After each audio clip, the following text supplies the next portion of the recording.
Cult leaders are charismatic, charming, egocentric, and manipulative. And their key strategy for recruiting followers is love bombing. Does this sound like the sociopath that you encountered? I'm Donna Andersen, author of Lovefraud.com, and today I'm going to explain the similarities between sociopaths and cult leaders. If you're involved with a sociopath, you may be in a cult of two people, you and the sociopath. So let's get started. When you were targeted as the sociopath's new romantic interest, it's quite possible that you were showered with more attention, adoration, and perhaps even gifts than you'd ever experienced. You may have felt giddy with excitement. You may have felt that you were placed on a pedestal so high that the air around you was thin and you could hardly breathe. When they're in full seduction mode, sociopaths want to be with you all the time. If they're not physically with you, they want to be in constant communications with you. They proclaim their love quickly, frequently, and persistently. Most of us interpret this ceaseless devotion to mean that our new partner is truly smitten. But what you experienced was not love, it was love bombing. Unlike true love, love bombing is insincere. It is not an expression of your new partner's deepest feelings. It is a strategy to achieve an objective. The objective is winning you over so that you will give the sociopath what he or she wants. The term love bombing is believed to have originated in a cult, the Unification Church. The founder, Sun Myung Moon, used the term in a speech back in 1978. He was describing how church members were always smiling because they were so full of love. Critics of cults, however, say that love bombing is a recruitment technique, a deliberate use of intense attention and affection in an effort to draw new people into the organization. Dr. Margaret Thaler Singer, an expert on brainwashing and coercive persuasion, said that love bombing was more effective than the brainwashing techniques used by North Koreans on prisoners of war. In my opinion, cult leaders are probably sociopaths. They are charismatic, charming, egocentric, and manipulative. I doubt that most run-of-the-mill sociopaths have spent time as cult members, yet they all seem to know the love bombing technique. Therefore, I believe that faking love and affection in order to achieve an objective is instinctive, sociopathic behavior. Cult leaders simply take what they do naturally and apply it to hundreds or thousands of recruits. They pour on the charm or direct subordinates to pour on the charm until recruits become followers. Love bombing is highly conditional. As long as cult members are mesmerized and unquestioning, they're showered with attention. But people who have left cults found that the affection they previously received vanished. Instead, they were shunned and even vilified. This also happens when a romantic partner realizes that he or she is being used and is no longer willing to be a member of a sociopath's personal cult. Sociopaths turn on them with stunning ferocity. Maybe this happened to you. Dr. Singer defined a cultic relationship as one in which the leader intentionally induces others to become totally or nearly totally dependent on him or her for almost all major life decisions. The leader inculcates in the followers a belief that he or she has some special talent, gift, or knowledge. Dr. Singer also points out that everyone is susceptible to these master manipulators. In her research, she found that 2/3 of the people who joined cults came from normal, functioning families. Still, being in a vulnerable state increases the risk of getting swept into a cult.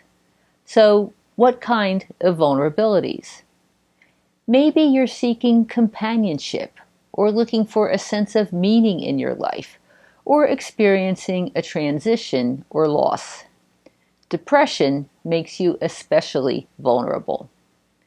So does being in between important affiliations, according to Dr. Singer.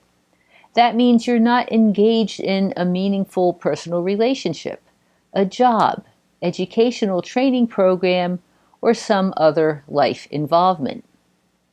So, how do people become cult leaders? I believe cult leaders are sociopaths, so that means they're born with a predisposition to manipulation. Dr. Singer, however, never said this.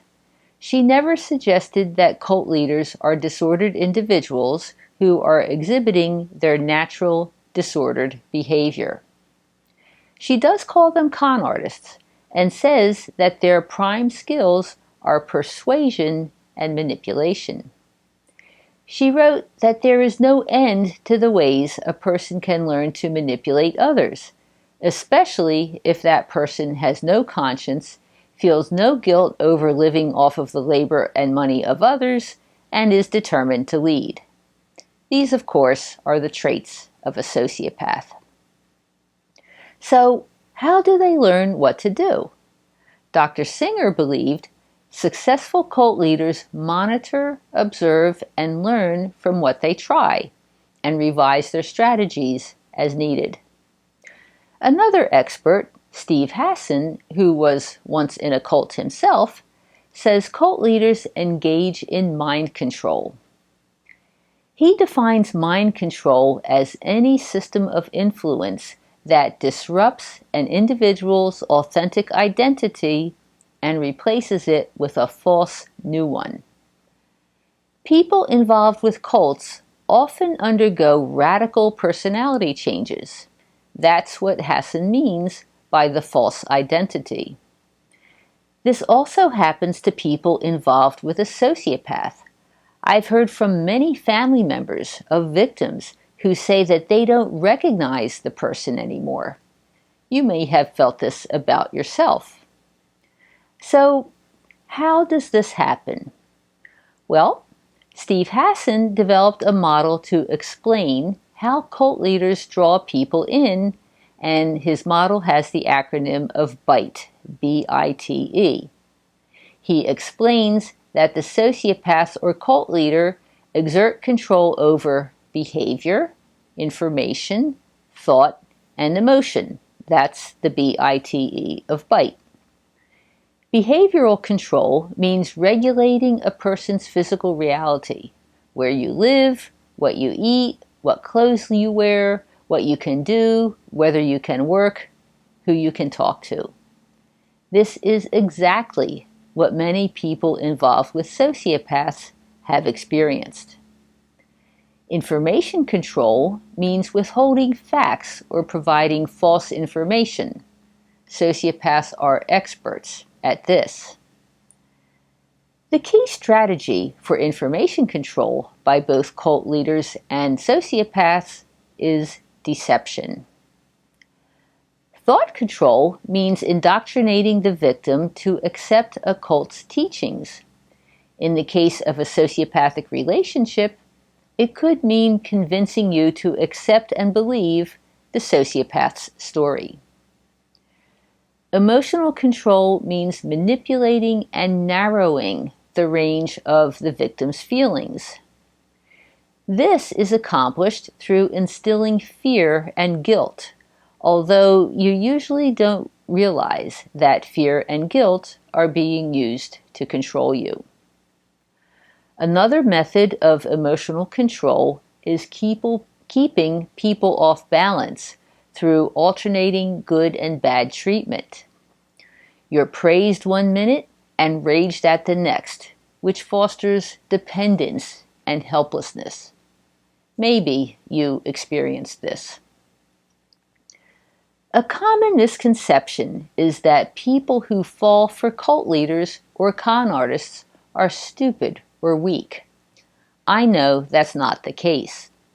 Many of the people I've spoken to who found themselves involved with sociopaths were educated and accomplished. So, how do smart, self-sufficient people fall into these involvements? Sociopaths find out as much as possible about their targets. They ask you questions and listen very carefully to your answers. You may feel like the sociopath is hanging on your every word because he or she is crazy about you. The reality is that the sociopath is looking for the deepest places within you in which to set the hook. Many ex-cult members describe their experiences within a cult as if they had fallen deeply in love. They've given every ounce of their love, trust, and commitment only to find out that the person was a false lover and was just using them. The pain and sense of betrayal are enormous. That, of course, is the exact experience of someone who has joined a cult of two by falling in love with a sociopath.